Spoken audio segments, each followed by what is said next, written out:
Assalamualaikum warahmatullahi wabarakatuh. Halo teman-teman semua, perkenalkan nama saya Arfanti Yulia Pratama, bisa dipanggil Arfanti dengan NIM A510200319. Saya berasal dari program studi pendidikan ilmu sekolah dasar Fakultas Keguruan dan Ilmu Pendidikan Universitas Muhammadiyah Surakarta. Nah, pada kali ini saya akan menjelaskan 4 model pengembangan pembelajaran. Apa saja sih model pengembangan pembelajaran itu? Yang pertama ada model Bloom. Kemudian yang kedua ada model Assur. Kemudian yang ketiga ada model DBR atau Design Based Research. Kemudian yang keempat ada model 4D. Nah, untuk penjelasannya, yang pertama itu ada model Bloom. Model penelitian Bloom adalah model pengembangan yang sangat intens dengan subjek penelitian. Nah, diawali dengan pemahaman objek penelitian sampai pada mengetahui keterlandalan produk. Semuanya tergantung kepada subjek penelitian.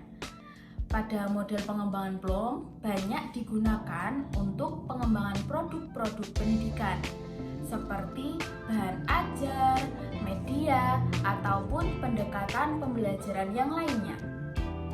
Nah, untuk langkah-langkah penelitian pengembangan model Bloom ini terdiri dari 3 langkah, yaitu yang pertama tahap penelitian pendahuluan atau preliminary research. Kemudian yang kedua ada tahap prototype atau prototyping phase. Kemudian yang ketiga ada tahap penilaian atau assessment phase. Nah, kemudian penjelasan yang pertama yaitu tahap penelitian pendahuluan atau preliminary research adalah tahap peneliti melakukan analisis menyeluruh terhadap kebutuhan subjek penelitian seperti karakteristik materi, karakteristik guru dan siswa, sarana dan prasarana pembelajaran, dan lain-lain.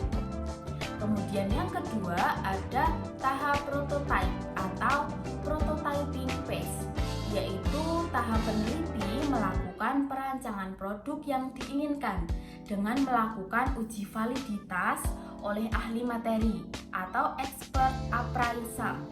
Praktisi melakukan revisi produk sesuai saran validator. Nah, yang ketiga ada tahap penilaian atau assessment phase, yaitu tahap uji coba produk melalui penggunaan produk pada subjek penelitian atau uji efektivitas praktikalitas produk yang dihasilkan. Nah, yang kedua ada model Assur. Pengertian dari model Assur adalah model pembelajaran yang dirancang untuk difokuskan agar terciptanya pembelajaran yang efektif dan efisien, khususnya pada kegiatan pembelajaran yang menggunakan media dan teknologi. Nah, kemudian langkah-langkah pelaksanaan yang menjadi komponen utama dalam model pembelajaran Assur itu ada 6. Yang pertama ada analisis learner karakteristik atau analisis karakteristik siswa. Kemudian yang kedua ada state performance objectives atau menetapkan kompetensi. Kemudian yang ketiga ada select method, media dan materials atau memilih metode, media, dan bahan ajar. Kemudian yang keempat ada utilize material atau pemanfaatan bahan ajar dan media pembelajaran.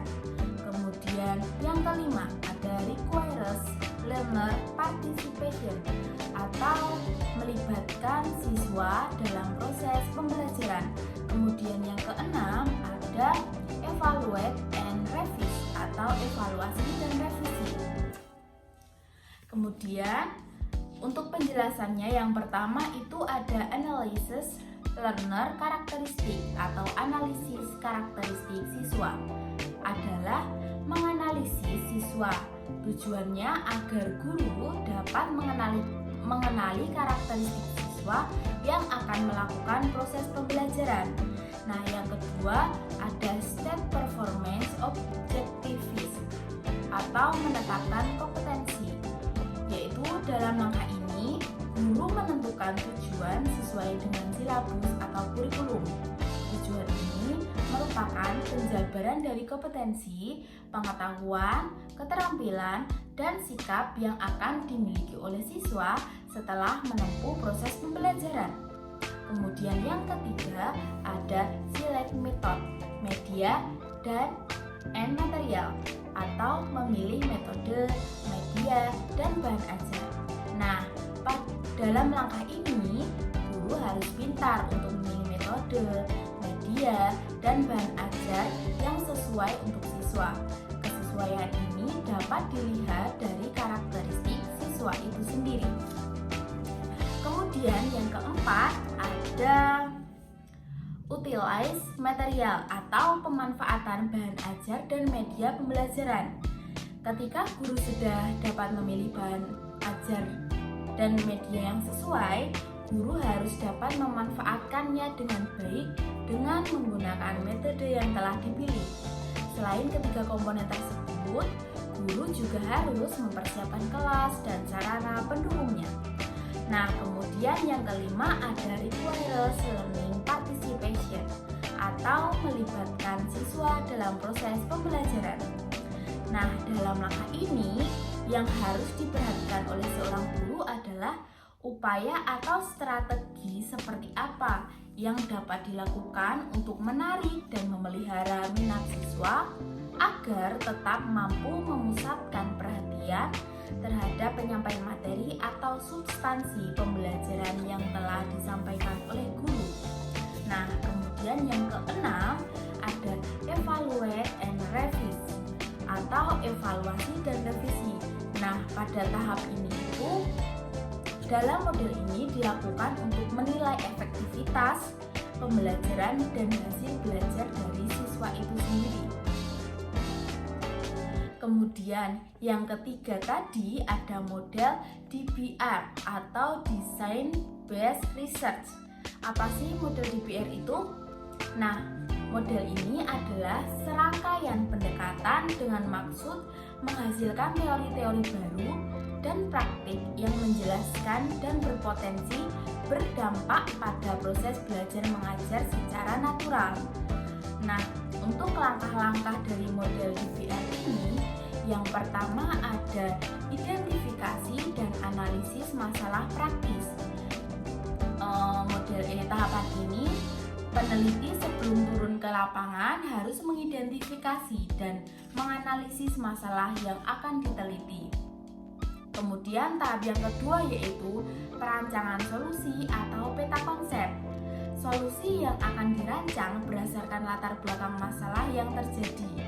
Kemudian yang ketiga yaitu siklus berulang dalam pengujian dan penyempurnaan rancangan.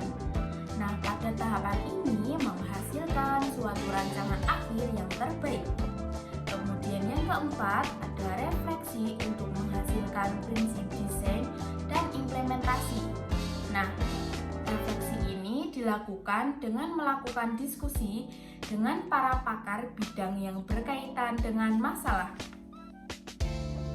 Kemudian ada model yang keempat yaitu model yang terakhir yaitu model 4D. Apa sih pengertian dari model 4D itu? Nah, model 4D ini merupakan salah satu metode penelitian dan pengembangan. Model ini digunakan untuk mengembangkan pembelajaran perangkat. Nah, tahapannya ada 4. Yang pertama tahap define atau pendefisian. Tahap analisis kebutuhan. Pada tahap ini meliputi analisa awal, analisa peserta didik, analisa tugas, analisa konsep, perumusan tujuan pembelajaran. Nah, yang kedua ada tahap desain atau perancangan. Ada 4 langkah pada tahap ini. Yang pertama, penyusunan standar tes. Kemudian yang kedua, pemilihan media. Dan yang ketiga, pemilihan format. Dan yang terakhir adalah rancangan awal. Kemudian tahap yang ketiga yaitu tahap pengembangan. Tahap untuk menghasilkan suara produk pengembangan. Nah, tahapan ini ada dua. Yang pertama penilaian ahli dan yang kedua uji coba pengembangan. Kemudian untuk tahap yang terakhir yaitu tahap penyebarluasan, yaitu dilakukan untuk mempromosikan suatu produk yang telah dihasilkan. Demikian penjelasan mengenai 4 model pengembangan pembelajaran. Mohon maaf apabila dalam saya menjelaskan terdapat kata-kata yang kurang dipahami maupun salah pengucapan. Dari saya cukup sekian, saya ucapkan terima kasih, semoga membantu. Wassalamualaikum warahmatullahi wabarakatuh.